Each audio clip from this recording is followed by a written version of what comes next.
a privatização do setor telefônico, eu acho que foi um sucesso mas teve distorções. Essa distorção de diminuir quadros, principalmente.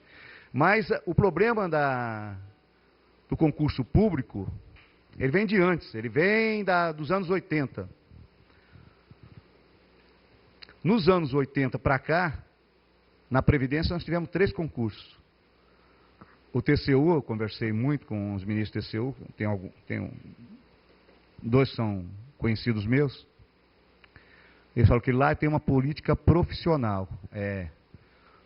Ou todo ano, ou a cada 2 anos tem concurso. Porque ele não quer que tenha um interregno entre um grupo e um outro que defase muito a experiência e o conhecimento.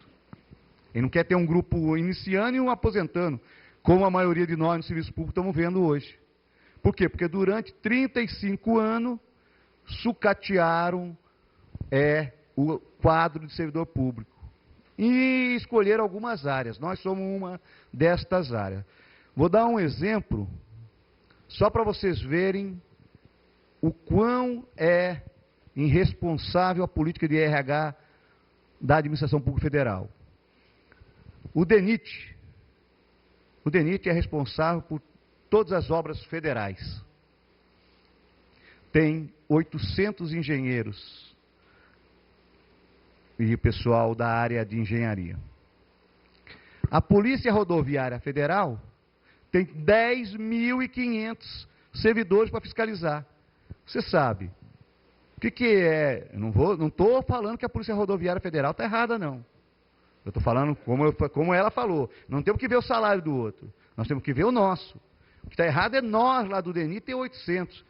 Nós temos 10 vezes mais atividades do que um policial rodoviário federal.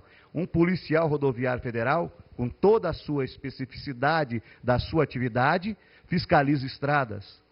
Nós temos um engenheiro do DENIT tem que fiscalizar a estrada, porque um buraco em meio metro já é suficiente para causar mortes. Nós temos que fiscalizar todas as estradas existentes. Só que não ficamos nas existentes com a Polícia Rodoviária Federal. Nós temos que fazer o planejamento. Nós temos que fazer a manutenção. Você entendeu? Nós temos que ver as encostas quando chove. Então nós temos, no exercício da atividade de engenheiro lá do DENIT, 10 vezes mais atividades do que a Polícia Rodoviária. E, no entanto, temos um quadro que é 1/10 da Polícia Rodoviária Federal. Pô, isso aí não é desvalorização? Isso não é falta de cuidado com a administração pública? Isso não é falta de cuidado com o dinheiro arrecadado? É por isso que eu sempre pergunto, e ultimamente eu tenho feito muita pergunta, quem apertou o gatilho nas mortes dos últimos feriados aí? O ministro da Justiça vai para a televisão e fala que diminuiu 20%. Pô, mano, e o resto que morreu? Nós ajudamos em quê? Estamos morrendo um absurdo de gente muito maior do que qualquer estatística da Europa e dos Estados Unidos. Porque lá tem rodovias adequadas. Se nós não temos rodovia adequada, não adianta falar que nós diminuímos em 20%, porque nós ainda estamos morrendo gente por culpa da administração pública. Por culpa de falta de quadro na administração pública. Quintino. Quintino Manuel do Carmo. Eu trabalhei na prefeitura mais ou menos 40 anos. E na área de geotecnia, sou geólogo. E como conselheiro, eu gostaria que o presidente da CERJ escutasse um minuto antes de eu terminar, escutasse o que eu vou falando. Só um minuto. Eu gostaria de, a bem da verdade, falar que lá no Conselho da CERJ, como conselheiro, eu fui um dos primeiros a defender essa ideia. Quando chegou aqui, levei e convocando a CERJ para ser uma parceira nessa luta, na defesa, visto que nós temos lá quase tipo um muro de lamentação. Sempre estamos lamentando porque não conseguir uma valorização profissional, etc. E não somos recebidos pelos políticos, etc. E, lamentavelmente, ele me surpreendeu agora, eu quero realmente fazer coro com o presidente da CERJ, que agora ele está se colocando à disposição, porque naquela ocasião, senhor presidente, eu coloquei lá como conselheiro da CEAERJ que nós tínhamos que sonhar. Falei para você agora, nesse instante aqui, que o idealista tem que sonhar. Por mais difícil que seja a nossa causa, nós temos que lutar, nos dedicarmos a esta luta. Eu quero me colocar aqui presente à sua predisposição e colocar a CEAERJ à disposição, que eu também estou disposto a lutar, como naquela ocasião lá no Conselho eu fiz essa intervenção. E também colocar, de uma outra maneira, de outro aspecto, que quando se fala no quadro de dinheiro, do salário de dinheiro, não se está buscando unicamente defender o salário do dinheiro. Acima do salário do dinheiro está o patrimônio público nacional, que nós somos contribuintes, nós somos cidadãos, nós gastamos, pagamos impostos e temos uma obrigação de zelar pelo direito, pela felicidade do povo brasileiro, pela felicidade de nossas famílias, das nossas entidades. Então, o objetivo maior não é defender o salário do dinheiro, que seja digno, importante, como também é muito importante aumentar o quadro de dinheiro no município, no estado, o que é que seja. Mas o maior objetivo principal é defender a sociedade brasileira da corrupção, do desmando, da desqualificação da qualidade do serviço que é prestado em troca daquilo que ela, dos grandes impostos que a sociedade brasileira paga. Nós pagamos talvez um imposto muito mais caro do que a França, os Estados Unidos, etc., etc., e temos um retorno totalmente desqualificado, sem nenhuma qualidade de serviço, em função daquilo que nós temos em retorno. O objetivo maior é procurar dar à sociedade brasileira aquilo que nos é de direito fazê-lo como funcionários públicos. E que nós estamos sendo impedidos porque o quadro está sendo totalmente vilipendiado, né, diminuindo e desqualificado, até buscando a outra maneira de procurar sobreviver, porque não pode procurar fazer aquilo que lhe é de direito, que a sociedade tanto precisa. O objetivo maior é esse, eu estou de braços dados, defendo a ideia, não com o objetivo de procurar justificar nossa classe, porque não é um corporativismo indigno, é uma dignidade. Não se faz isso por uma maneira que fosse de fazer alguma coisa escusa. É uma dignidade fazer isso, mas a dignidade maior é defender a sociedade brasileira em cima daquilo que nós temos a capacidade e podemos fazer de retorno.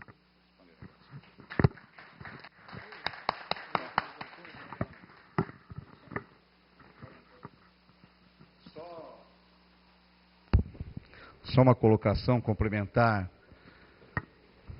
a da conselheira e a sua que agora apresentou. É porque quando a gente faz uma palestra, a gente limita. Eu tinha feito para essa palestra 25 folhas, tive que diminuir para 8, porque senão fica maçante. Todos os meus colegas sabem disso, porque na minha associação eu me correspondo com eles diariamente, nós temos um grupo de e-mail. E eu sempre digo, se não for bom para o Brasil, não me peçam para lutar pela engenharia. Está lá claríssimo isso. Qualquer um que recebe meus e-mails diariamente, sabe que eu falo isso semanalmente. Nós só lutamos pela engenharia, porque neste momento é vital para o país. Sem engenharia, nós não teremos a manutenção do país que nós temos. Basta ver os gargalos que estão acontecendo em tudo quanto é lugar. Nos portos, na energia elétrica, nós já tivemos mais apagão, nós já tivemos mais horas de apagão do que no apagão. Então, alguma coisa a gente tem que se tocar aí. Alguma coisa de técnica está faltando aí. Não é possível que nós vamos ficar sempre enrolando o lero, dizendo que amanhã nós vamos ser melhor, que amanhã o país vai ser maior, que o Brasil chegou à potência mundial, que agora nós falamos nos fóruns internacionais. Nós temos que olhar a nossa realidade, porque a quem a gente vai ferir é o nosso próprio povo. A quem a gente não vai dar correspondência é os valores arrecadados em nome de nós darmos uma efetividade do serviço público. Arcilei. Boa noite a todos. Eu queria, me apresentando, né, sou engenheiro agrônomo, Arcilei Alves Pinheiro, e conselheiro federal representante do Estado do Rio de Janeiro. E o Ibá é o meu suplente, né? Nós estamos juntos lá no Conselho Federal, trabalhando em prol da causa, né, dos engenheiros. Eu queria primeiro parabenizar nosso colega Zé Roberto Seno pela sua brilhante palestra. Eu acho que foi uma palestra muito objetiva, lúcida e que deixou-nos todos perfeitamente conscientes da situação, né, em que se encontram os engenheiros que trabalham no governo federal, nos governos estaduais e nas prefeituras.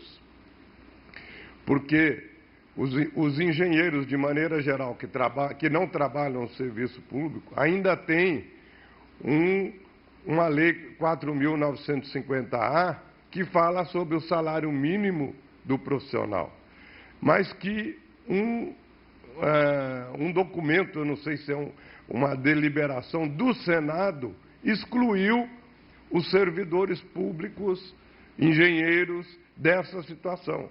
Não é uma maravilha, né?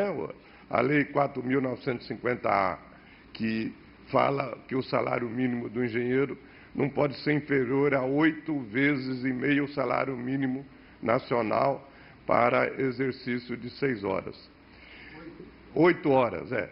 Então, é uma injustiça muito grande que estamos vivendo, e ele deixou isso muito claro. Eu queria, na mesma forma de parabenizar o José Roberto Seno, também o colega Ibá pela sua insistência, pertinácia e dedicação para que acontecesse essa palestra aqui. O Seno pode corroborar isso que eu estou dizendo. Quer dizer, ele praticamente sozinho convenceu o nosso colega a vir para cá sem haver alguém que pague as despesas do Roberto, entende? Aqui a gente viu o que se podia conseguir, mas infelizmente eu acho que o colega está aqui às expensas próprias e é mais um motivo ainda para que a gente o parabenize. A palestra, algum aspecto, ela foi muito bem montada, ela mostrou o caminho já trilhado, a justeza das reivindicações e o que falta para se conseguir chegar ao final. Está praticamente no Senado, né, a proposta de lei de alterando essa situação, e eu tenho a impressão que a parte mais difícil já passou, uma série de comissões e tal, agora falta o Senado. Então, o que nós precisamos fazer? É nos mobilizarmos e para que, junto, né, aos nossos pares, aos nossos conhecidos, aos nossos amigos, e felizmente temos agora, né, Facebook e internet, que facilita, cada um pode se conectar, se informar com os seus colegas. E parabenizar também o Ibá, não só pela pertinácia e interesse em realizar esse evento, mas também pela sua organização. Está sendo transmitido pela Web TV e ele ainda vai providenciar para todos aqueles que se interessarem a gravação de tudo que foi feito aqui. Isso é importante para que nós possamos fazer uma corrente, né, e mobilizarmos. De minha parte, eu queria dizer o seguinte, que eu nessa situação, eu sou um felizardo, porque eu sou aposentado pelo BNDES, que não segue esses preceitos. Lá a carreira é de engenheiro, é de advogado, é de economista, é de contador. Quer dizer, os concursos são feitos para engenheiro, não é técnico nisso, técnico daquilo. Para engenheiro, para contador, para advogado. Eu sou um felizardo, graças a Deus. Mas isso não me exime de lutar por aquilo que é justo. Eu queria, então, dizer que eu estou me comprometendo, nesse momento, com vocês, de, junto ao CONFEA, que congrega todos os CREAs, né, do país, e através do Confea, também junto aos CREAS, mobilizar naquilo que eu puder, em todo o Brasil, para que a gente consiga êxito nessa empreitada. Obrigado. Um momentinho. Não, Lígia, só explicar um negócio. Quando ele está falando técnico, quando nós falamos técnico, não é que agora na administração pública está vindo técnico. É porque agora na administração pública tem sido mudado o nome do cargo de engenheiro para técnico. A exigência do edital é que seja engenheiro. Só que ele tem vindo para o serviço público como técnico, o nome. Alguém mais quer fazer uso da palavra? Quer fazer mais alguma colocação? Porque a gente já vai chegando aqui ao fim dessa palestra, não é, Ibar?